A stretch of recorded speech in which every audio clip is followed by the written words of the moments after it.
So you want to be a virtual assistant, but you don't know where to start. Hi, I'm a freelance virtual assistant working remote in Nigeria. I understand how overwhelming it can be, especially when you're starting out as a VA with no experience, no relevant degree. I hope this video will help you think on the best ideas to continue your path as a virtual assistant. So let me show you one of the websites that are useful. This website is www.ampedhq.com. This website lists out in their post about the 10 types of virtual assistants. They list out types of virtual assistants, about 10 types of virtual assistants, and they simplify it in such a way that anyone can understand. So if you're going to want to go into this virtual assistant field, you want to be able to decide what type of virtual assistant do you want to. Do you want to be a social media virtual assistant or an administrative virtual assistant? Do you want to be what type of virtual assistant? A launch virtual assistant?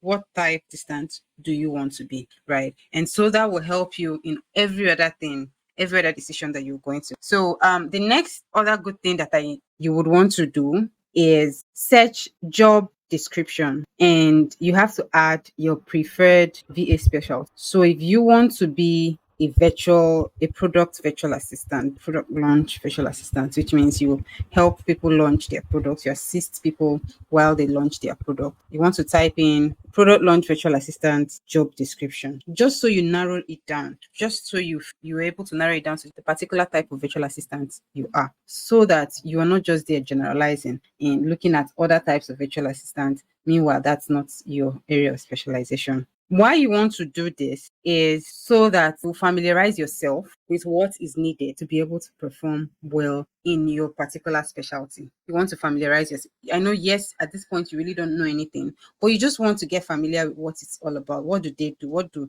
product launch virtual assistants do? Are they the ones in charge? How do they assist whoever is in charge? What do real estate virtual assistants do? The second thing that I would like you to put into consideration is you have to learn an administrative tool, a project management tool. And my go-to tool in this case is Asana. Okay. It's very easy to use, and it means that you can easily, once you familiarize yourself with it, means that you can easily adapt to other project management tools out there, because it's more or less a simplified version, and most of them do basic things, right? So you can work with more complicated softwares if the need arises. Okay, so it's usually used by individuals who require you to serve as the executive assistant and not usually as a personal assistant, right? If you're assisting people on a business level, like you're a launch assistant, you're a real estate assistant, you may want to familiarize yourself with these project management tools, right?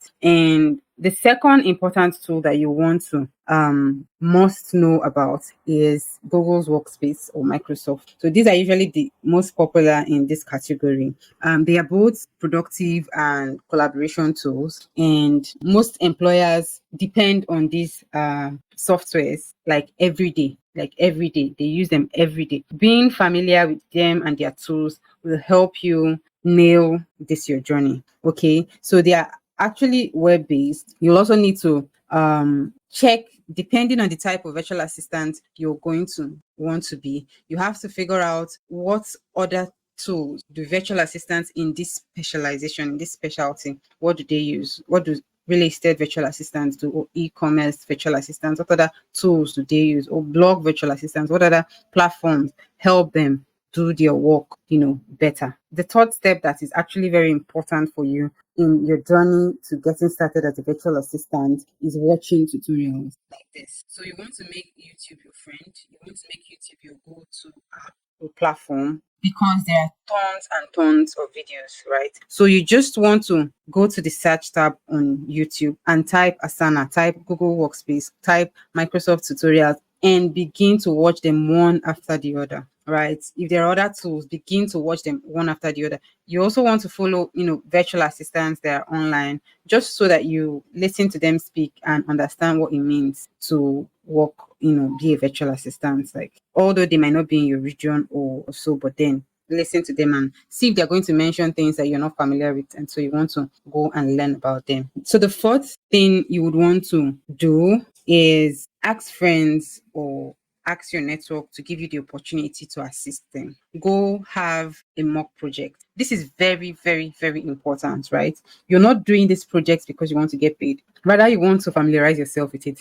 There are certain types of jobs that require you to do them in order to be them. You don't just take a course and start to call yourself a virtual assistant. You would want to look out for mock projects, like assist people, shadow people as they try to plan their project or an event or whatever type projects they have, and that will actually help you familiarize yourself with real life experience. I mean, see what it means working with somebody, see how communication is, see if you want to improve what's the best type of communication to put into all of this. The fifth step is that you need to check job board. I know we talked about it earlier, but here you want to be specific. You're not just going to Google to type in that particular type of job you're looking for as, real estate virtual assistants. You're going to say LinkedIn or Indeed or any other job board out there to search for that particular job. At this point, you want to be intentional about figuring out what is needed, right? So when you go to job boards, you might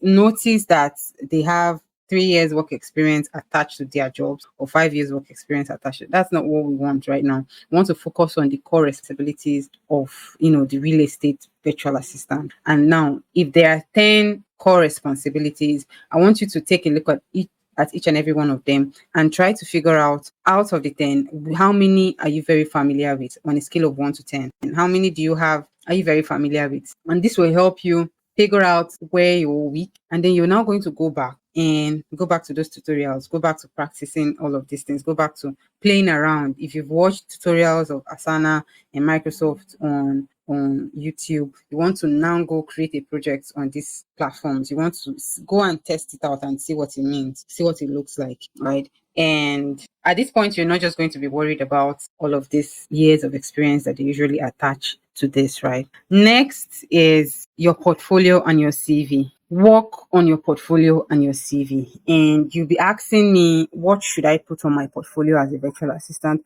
What should be in my virtual assistant portfolio? So I'm going to answer you, it depends on your specialty, right? But what you can do is to have evidence of jobs. Like, that's the summary of it all. Have evidence of things you've done. So it can go as much as having screenshots of social media posts if you're a social media virtual assistant, screenshots of landing pages, screenshots of emails you've written, screenshot of copies you've written, screenshot of if you've written proposals, right? Screenshot of proposals you've written. It can be anything you've done for someone, because most times you don't want to just put a link, because people can have the right to down their page. If you created a funnel or if you created a landing page, people might decide to unpublish that landing page. So you want to take a screenshot just so that you have a copy of what you did, right? So take screenshots and put them. And the most important thing is your ability to explain what you have there on your screenshots, your roles and responsibilities while that particular project was going on.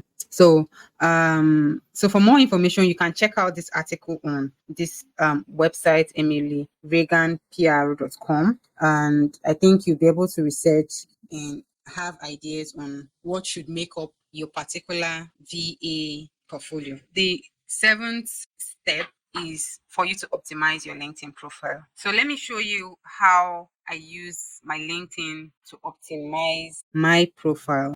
LinkedIn is very, very important. So I'm just going to take a moment and open my LinkedIn page. And here we are. I'm going to view my profile, and one of the most important things you want to put into consideration is your headline. If you're a virtual assistant, at this point, your headline should have virtual assistant. For the type of specialty, you want to put, say, real estate virtual assistant. You want to say social media virtual assistant. You want to be as specific as possible because your headline is searchable. So another way you can optimize your profile is to put the open to work badge on. You may or you may not, but I think it's also important to do that, right? Just to let people know that you're available for any type of partnership or collaboration or work. When it comes to your image, you don't want to put in any AI generated images, right? You want to make sure they are pictures of yourself. Another thing you can do is to share your work, your learnings, and your journey to becoming a virtual assistant. And you want to do this on LinkedIn. And I like LinkedIn because it's already a professional site. I like LinkedIn more than Instagram because LinkedIn can be found on the internet, right? So whatever it is you put can be easily found on the internet. And when people search you on the search tab on LinkedIn, they're easily going to see you and your comments on or even on other people's channel, other people's pages. So you want to take advantage of that and share your work, put in really intelligent words and statements and comments to people's posts. So you can learn what other people are sharing on LinkedIn via the hashtag VA. So you can follow the hashtag VA, hashtag virtual assistant, and you're using that to monitor what other people are kind of posting, what milestones they have, trends, what's going on right now in the VA world. That's how you stay on top of that. Very active on LinkedIn can be one of the ways that you can provide value and stand out. So next up is to find a mentor. This might be very difficult, especially if people in your network are not in the freelancing world and not virtual assistants. It might take you a little more time to be able to find someone who's going to mentor you because you're going outside of your network. And in this case, you might want to go onto LinkedIn, you might want to go onto Instagram or Twitter and search for people who seem to be doing better than you are. Searching for people who are already the best might be difficult for you because they might be very busy. They might not really respond to all of their messages. But just getting someone who is, say, a step higher than you already are will help you. The point is for you to get to the next step, right? And so you're hoping that as you're getting to the next step, the other person is moving higher. And I think it's a more realistic approach to getting a mentor. So you want to ask them for a chance to become your mentor.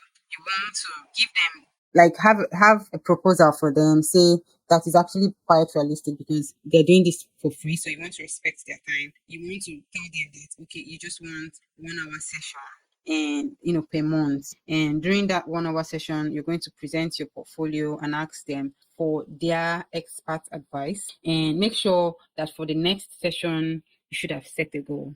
So getting a mentor is really, really very important because navigating this type of career, especially if you want to go remote, will be very difficult if you don't know someone who has already been through that path to guide you. So the next one is for you to read online articles about being a VA. You want to read articles about being a VA just so that you're not behind, you're not 3,000 years behind, right? You want to stay on top of the news, learn what's going on, learn what's the best ways of delivering your service better. You want to familiarize yourself with the terminologies. If there are new terminologies coming up, you want to familiarize yourself with them. And another tip I have for you is try to work on a real project, right? Try to work on a real project. It's very, very important because you can't actually be a virtual assistant without being a virtual assistant. So even if it's going to require less pay, just try to get one just so that you're able to gain experience. So you have to set realistic goals and deadlines. Setting realistic goals and deadline means that okay, you have to commit to a 3 months project, a 6 months project. Watch yourself as you walk through them